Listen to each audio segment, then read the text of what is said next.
Tuesday morning in March, I was standing in my grandfather's barn with his old draw knife in my hands. The hickory handles were still solid, smooth from decades of palms, dark at the ends, smelling faintly of dust and oil, but the blade between them had turned pumpkin orange. Flakes lifted off with my thumb. The cutting edge was no longer sharp iron. It was crust, brittle, almost hollow. Now scan your own place. The hoe behind the shed, the pliers in the drawer, the gate chain, trailer bolts, cast iron skillet, mower deck, truck frame. Rust feels like death for metal. But what if the thing eating that iron could be turned into the armor that saves it? Because the answer is sitting in a plain brown powder most people have never been told to ask for. That brown powder is tannic acid. Simon Hershberger, an Amish farmer from Holmes County, Ohio, showed it to me in a paper sack no bigger than a bag of coffee. In his world, if a hinge squeals, you oil it. If a handle cracks, you shape a new one. If good iron rusts, you do not throw it away because a store shelf says replacement is easier. Here is the promise. On iron and ordinary steel, a cheap tannic acid solution can react with rust and turn it into a hard blue-black layer that helps protect the metal underneath. Not paint pretending rust is gone, not a miracle spray, chemistry. And the title needs honesty. This is not for aluminum, brass, copper, galvanized metal, or stainless steel. And forever does not mean ignore it until your grandchildren retire. It means long-term protection with touch-ups when life scratches through. So we are going to do this the old way. Understand the rust, understand the tannin, mix it, brush it on, then ask why nobody in the aisle ever explains it. But before the powder makes sense, rust has to stop looking like dirt and start looking like stolen metal. Pick up an old wrench that has sat in a damp shed for one winter and the orange on it feels like a coating. It is not. That rust is the wrench itself, changed into something weaker. Iron does not come from the ground as shiny metal. It usually begins as ore, already tied to oxygen, locked up as iron oxide. A furnace forces that oxygen away. Heat, carbon, labor, fuel. That is what makes the metal useful. But the moment iron meets water and air, the old pull begins again. Water lets tiny electrical reactions move across the surface. Oxygen joins in. Iron atoms leave the solid metal and bond back with oxygen. Bit by bit, the tool is trying to return to the state it came from. That is why rust matters. A red stain on a bolt head looks harmless until you brush it and the corner disappears. Every flake that falls off is not dirt, it is lost metal. The sharp edge of a chisel, the threads on a screw, the thin lip of a hinge. Rust eats the details first, and it does not stop politely at the surface. Rust is porous. It holds water the way rotten wood holds rain. So the orange crust keeps the metal underneath damp even after the air feels dry. More moisture means more reaction. More reaction means more rust. The damage feeds itself. That is why scraping and painting can fail.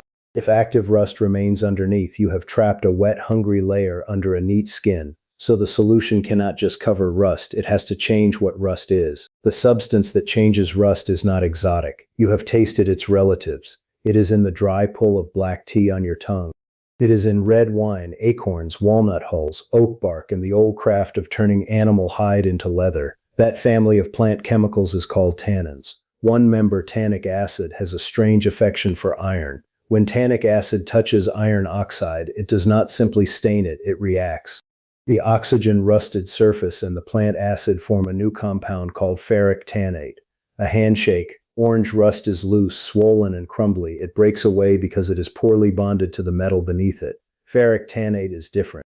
It forms a dense, hard blue-black layer that grips the iron surface far better than the rust it came from. That color matters. When treated iron turns dark blue or black, you are seeing chemistry happen in front of you. This is not backyard folklore. For centuries, people made iron gall ink by combining tannin-rich extracts with iron salts. That ink wrote letters, legal records, maps, and manuscripts that still sit in archives today. In 1813, the French chemist Henri Braconnot described tannic acid as a distinct material. Modern museum conservators still use tannic acid treatments in published conservation practice to stabilize rusted iron objects. The old knowledge survived because it worked. So the trick is not to pretend rust is harmless. It is to use the rust that is already there as the starting material for a tougher skin. The enemy becomes part of the defense. But that same handshake only works when the right metal is standing in front of it. That means the first boundary is simple. This treatment is for iron and steel, not because they are old, not because they are cheap, because when iron and steel rust, they make the orange iron oxide this chemistry needs. So look around a real shed: axes, knives, saws, chisels, shovels, hoes, cast iron pans, wood stoves, hinges, chains, bolts, trailer parts, plows, truck frames, old machinery with flaking brown edges. Those are the targets. If the metal underneath is iron or ordinary carbon steel, the rust on its surface can become part of the reaction. Clean off the loose scale, leave the stained iron oxide, and the tannin has something to grip and change. But aluminum is different. Brass and copper are different. Zinc is different. Galvanized metal is already coated in zinc. Most stainless steel is built to resist this exact kind of rust in the first place. Their corrosion does not give you the same orange iron oxide target. So the trick has nothing useful to bite into. That sounds like a limitation. In practice, it is a map. Walk through a barn, a garage, or the back of an old truck, and most of the things people hate to lose are iron and steel, the good tools, the heavy parts, the inherited ones. Once the targets are clear, the shopping list is almost disappointingly small. On the bench, the whole formula looks like something from a school cupboard. A small bag of food-grade tannic acid powder, a little phosphoric acid rust remover, or navel jelly, distilled water, a brush or rag, a wire brush, or steel wool, gloves and safety glasses. That is it. The tannic acid is the key ingredient. It is the same family of plant tannins that darken leather and give strong tea that dry, grippy taste. On rusty iron, it reacts with iron oxide and helps turn that red-orange corrosion into a dark, stable iron tannate layer. The phosphoric acid is the helper. By itself, tannic acid works, but it can be slow and shallow on rough rust. A small amount of phosphoric acid helps the conversion move faster and bite deeper. It can also form iron phosphate, another protective compound that clings to the surface instead of letting oxygen and moisture keep eating downward. Water matters more than people think. Use distilled water, not tap water. Tap water can carry minerals and chlorides. Those tiny contaminants do not look like much in a glass, but on bare steel they can interfere with the reaction and encourage corrosion later. So here's the simple bench recipe. Pour about 100 milliliters of warm distilled water into a small glass or plastic container. Stir in roughly 1 level teaspoon of tannic acid powder until it dissolves. Then mix in about 1 teaspoon of navel jelly or a small amount of phosphoric acid rust remover. It should look like a thin brown treatment, not paint. You are not trying to cover the metal with a thick skin. You are feeding a chemical reaction on the surface. And before you touch the brush, put on the gloves and glasses. The strange part is not the mixing, it is that the first real step is to stop yourself from cleaning too much. Do not sand it shiny, that is the step that feels wrong. If you take a rusty wrench to a grinder and polish it down to bright silver, you have removed the very material this treatment needs.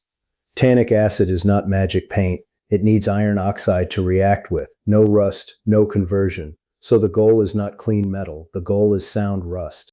Put the tool in a vise or lay the part flat on cardboard. Take a wire brush and knock off only the loose flakes, the scabs, the powder, the orange dust that comes away on your fingers. If it crunches, lifts, or sheds, remove it.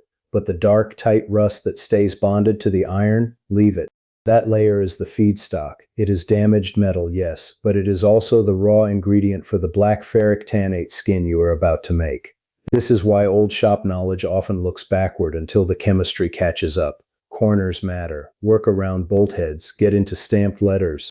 Scrub out seams where mud and moisture used to sit. A toothbrush, a pick, or a small brass brush can reach places a flat wire brush misses. You are not trying to make it pretty. You are trying to expose stable rust evenly. Then wipe the part with a dry rag. If there is oil or grease, remove it with alcohol or a degreaser and let it dry. Oil blocks the liquid from touching the oxide and the reaction stops at the surface instead of entering the pits. Now load the brush lightly. The solution should go on thin, almost like strong tea. Push it into the rust around rivets, along edges, and inside pitted spots. Do not flood it. A heavy coat can dry gummy and uneven. A thin coat lets oxygen, acid, tannin, and iron oxide meet at the metal. Then watch. The orange begins to dull. Brown creeps across the surface. In 10 to 15 minutes, gray shadows appear. Then the best part happens. The metal turns blue-black, not like paint, but like the rust itself has gone quiet. Let it dry completely. Apply a second thin coat the same way. After that, the finish depends on the object. Linseed oil or beeswax for hand tools. Proper seasoning for cast iron cookware. Undercoating or chassis paint for frames and undercarriages. That blue-black surface looks permanent, but the honest question is how long it really holds. Here is the honest meaning of forever. Ferric tannate is not a color sitting on top like spray paint.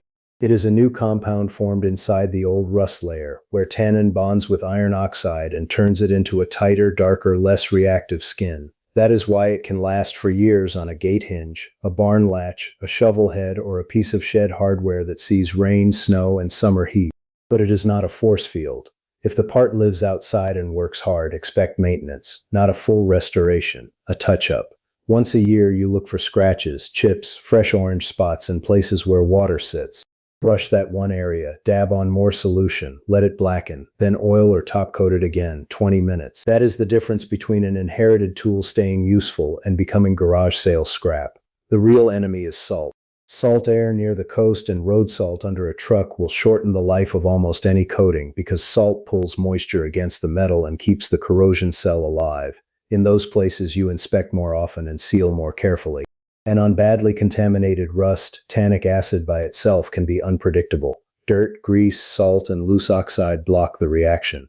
That is why preparation matters, and why the tannic acid plus phosphoric acid combination is more reliable. It converts, it stabilizes, then it needs a seal.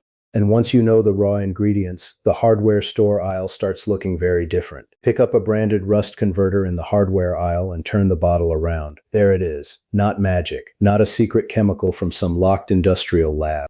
You will often find the same old families of ingredients hiding in plain sight. Tannic acid, phosphoric acid, water, binders, a little thickener, a little dye, a label that makes it feel new. That does not mean the bottle is useless. Convenience has value. A ready-made gel clings to vertical steel. A spray reaches awkward corners. A primer formula may save time when the job matters, but the arithmetic is simple. There is not much steady profit in teaching someone that a few dollars of raw ingredient can last for years on farm tools, hinges, brackets, and old hardware. There is far more steady profit in selling a fresh jar, a fresh brush, a fresh promise every season. No villain required. Just shelves, just packaging, just silence where memory used to be. Blacksmiths knew what acids did to iron. Tanners knew what tannins did in their vats. Museum keepers knew how to stabilize old metal without erasing its history. Practical country people knew how to keep good iron working because replacement was not cheap. Then shopping replaced memory. So the real ending is not buying powder, it is choosing one rusty thing and bringing it back. So yes, on iron and steel, the rust that was eating the surface can become part of the armor that saves it. Not loose, flaky rust. Brush that away. Leave the firm brown layer that still grips the metal. Then use the simple mixture, tannic acid, phosphoric acid, and distilled water. 2 thin coats. Let the metal turn dark as ferric tannate forms. Then seal it with oil, wax, paint, or another protective top coat. That is the whole trick. Good iron deserves that chance before it goes in the scrap pile. This week, choose the rustiest, honest piece of metal on your property and bring it back. And tell me in the comments what it is. A tool, a pan, a chain, an axe, or an old frame. Thanks for watching.